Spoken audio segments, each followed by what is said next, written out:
Som Erik Fazekáš, som porodcom vo Fantasy Award a tento ročník sa mi hodnotil... Bol som milo prekvapený. Čakal som, že to bude náročnejšie čítanie, čo sa týka angličtiny, ale naozaj som mal pocit, že až na niektoré výnimky, tak strašne veľa tých autorov si dalo záležať na tom preklade a bolo tam cítiť strašne málo takých tých... Nebolo to jednoducho dané do Google Translatoru a tak poslané ďalej, ale naozaj, že na tom zapracovali a dali si záležať na tom, čo posielajú do tejto súťaže. Milo som bol prekvapený predstavivosťou, fantáziou, témami, ktoré autori rozoberali. To bolo pre mňa úplne, že pri niektorých sa mi zastával mozog, že niekto také dokáže niečo vymyslieť.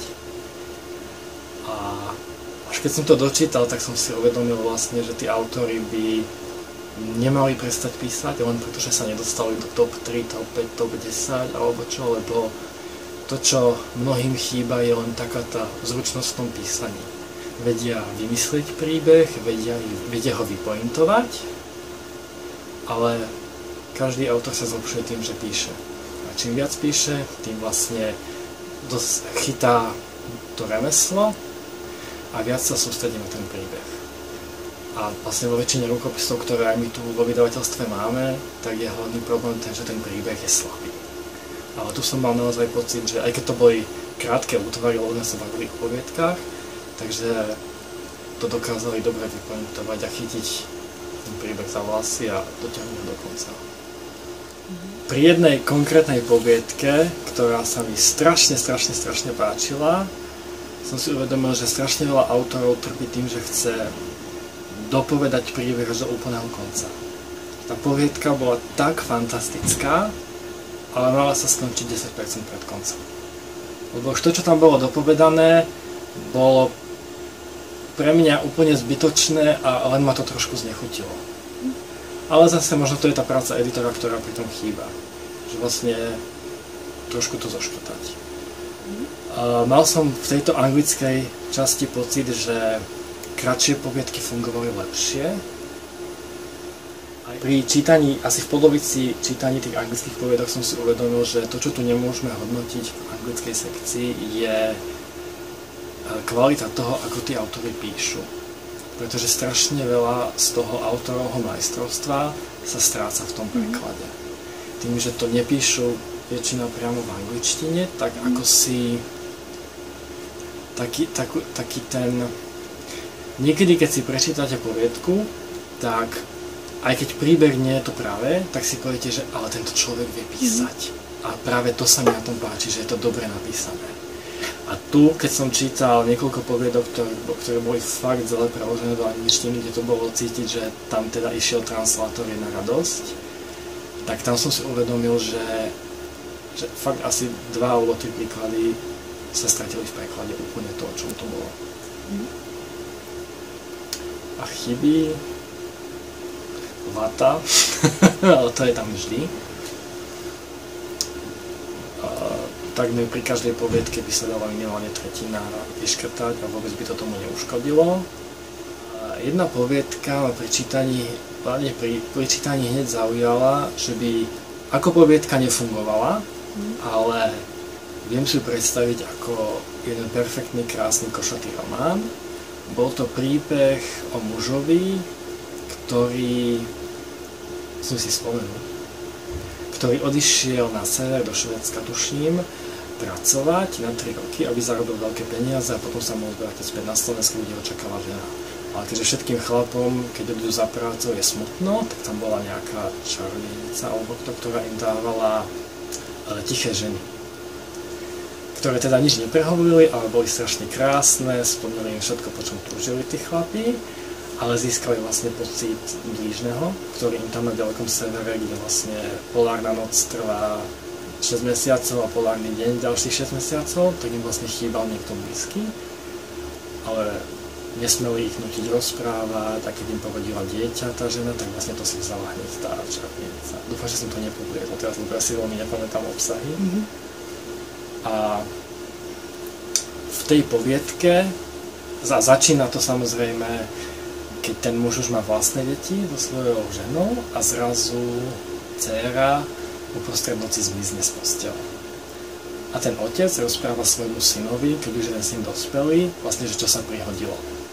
Úvod v poviedke strašne super. Ale potom to otcovo rozprávanie mi prišlo na poviedku nudné. Ale kebyže sa to roztiahne do nejakého románu, tak si viem predstaviť, že to môže úplne to prelínanie s tým, že ako otec rozpráva, čo ten syn sa ho do toho pýta, prelínanie minulosti, prítomnosti, budúcnosti, do toho to mohlo strašne dobre zafungovať. Nakoniec som sa rozhodol, že mám 3 desiatky, že teda aj keď tam niektoré tie poviedky mali chyby, ale vlastne to nie sú profesionáli, tu sa rozprávame o amatérskej súťaži a prečo by sme nemali tu zdať 10. Nehodnotím, vlastne teraz ich mám prečítané prvýkrát, chcem ešte prebehnúť to ešte raz, kým uzatvorím to hodnotenie, lebo je zbytočné, aby som ja tieto poviedky porovnával so svetovými autormi. Treba to porovnávať v rámci svojho celku. Ak je z toho daného, z tých 25 poviedok tá najlepšia, tak si má zaslúžiť tých 10 bodov. U mňa sú to tuším nakoniec 3 poviedky, ktoré budú mať 10. Jedna je tá úplne najkratšia, ktorá mi pripadala úplne skvelo vypointovaná, bol v nej vtip a mal som po nej pocit, že wow, toto bolo super. Aj keď úplne kratučké, ale skvelé.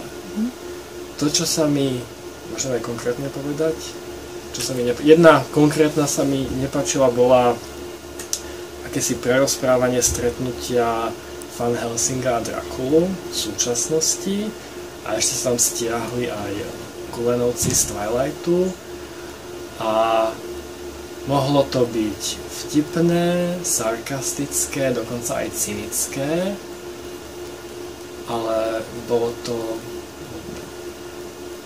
ako keby tým pádom, že autor alebo autorka si stiahla už existujúce postavy, tak sa vôbec nevenovala ich pozadiu, že vlastne nič sme sa o nich nedozvedeli takmer.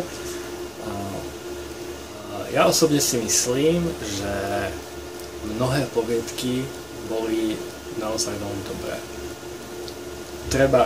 Chýba tam tá práca toho editora alebo niekoho z redakčného hľadiska, ktorý to vyškrtá a povie, sem ešte niečo doplniť, tu niečo ustrihnúť, tu to skončiť a ďalej neísť. Ale inak si myslím, tá fantázia tých autorov a niektoré tie poviedky, normálne som si vral, že ako toto niekomu môže skrsnúť v hlave. To bolo skvelé, naozaj skvelé nápady. A ako preraziť do zahraničia, všetci, aj nielen autori poviedok, ale autori románov chcú preraziť na anglický trh, lebo si myslia, že okamžite zarobia milióny a to je to, ako preraziť do celého sveta. Ale preraziť, musíme si uvedomiť, že v Amerike a v Británii vychádzajú tisíce, milióny kníh, milióny asi nie, ale to sú proste 10 000, 100 000 kníh a poviedok, ktoré tam vychádzajú a preraziť je naozaj ťažké. Keď si uvedomíme na počet obyvateľov, koľko autorov sa k nám privezie, tak je to mizivé percento z toho, čo tam naozaj vychádza. To je naozaj špička zo špičky ľadovca, čo k nám, aké informácie sa dostávajú a akí autori u nás prerážajú. Ak chcú naši slovenskí autori preraziť, musia začať v okolitých krajinách, ktoré sú nám aj jazykovo, ale aj mentálne najbližšie a tým pádom majú šancu zaujať. A to je Česko, Poľsko, Maďarsko a potom celý Balkán a postupne možno Nemci začínajú chytať to, čo je zaujímavé v Čechách. Takže to je cesta, ako sa postupne dostať vonku. Ešte môžem povedať to, že ja som si ku každej poviedke spravil také 10-bodové hodnotenie, kde som si všímal 10 základných prvkov od takých drobno, akože aká je prvá strana, či ma okamžite zaujme, od toho, aký mala esprit tá, ktorá poviedka, aké boli postavy, ako odsýpal dej až po tú pointu, angličtinu, tak som do svojho hodnotenia zahrnul aj taký osobný aspekt, že či sa tá poviedka mne páčila, či mne zaujala, lebo Nemôžeme sa tváriť, že máme univerzálny vkus a že ideme naozaj hodnotiť to, či je tá poviedka univerzálne dobrá. Vždy každé hodnotenie vypovedá aj o osobnom vkuse toho, ktorého porodcu. A to isté platí aj vo vydavateľstvách. Že to, či rukopis to vydavateľstvo príjme alebo nepríjme, závisí od osobného vkusu toho, ktorého editora.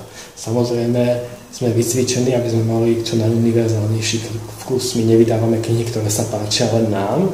My sa snažíme vydávať knihy, ktoré by mohli zaujať čo najširšiu verejnosť. A to je vlastne pekné v zahraničí, kde keď každotýždenne podávajú rôzne periodika, vydavateľské správy o tom, aké rukopisy kúpili, aké vydavateľstva, tak je tam vždy napísané, ktorý editor za to vydavateľstvo to kúpil. Pretože to je vlastne v tom zahraničí funkcia tých literárnych agentúr a literárnych agentov, že keď si ten agent prečíta ten konkrétny rukopis, ktorý vezme pod svoje ochranné krídla, tak on musí vedieť, ktorého editora má osloviť, aby tú knihu kúpil. A nie ako je to u nás, že sa vlastne na blindu rozosielajú knihy do všetkých vydavateľstiev. Ešte niečo o poviedkach, čo ma najviac zaujali, tak jedna z nich, to je tá najkratšia, ktorá je o akomsi požieračovi duší. Tá mala, síce to bolo úplne že krátke, možno by sme to mali nazvať mikropoviedka, tak to malo pointu, malo to vtip, malo to začiatok, malo to koniec. Ja som si povedal, že wow, to je úplne kratučké, ale zároveň to dokázalo zaujať. Ďalšia, ktorá bola trošku dlhšia už, a to je o retrospektívnom potrate, kedy vlastne už keď máte 20 rokov, tak vďaka vynajdeným cestovaniu časom by vás mohli jednoducho rodičia rozhodnúť, že sorry, ale také dieťa som nechcel.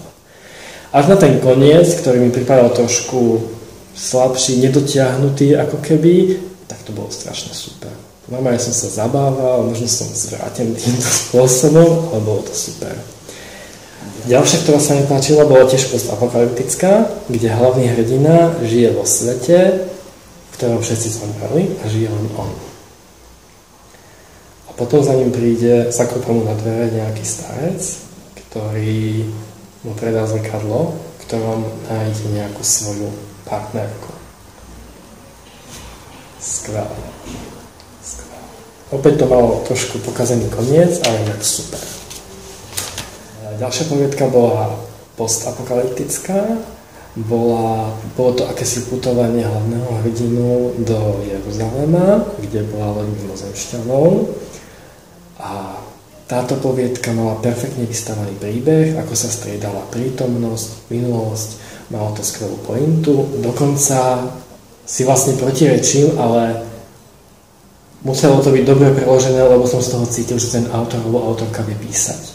Naozaj aj tie časti, ktoré boli také ako keby nie príbehové, len opisné, tak ma strašne zaujímali a čítal som ich ďalej. Aj keď to bola jedna z najdlhších poviedok, vôbec mi nepripadala dlhá, naozaj som to mal prečítané strašne rýchlo.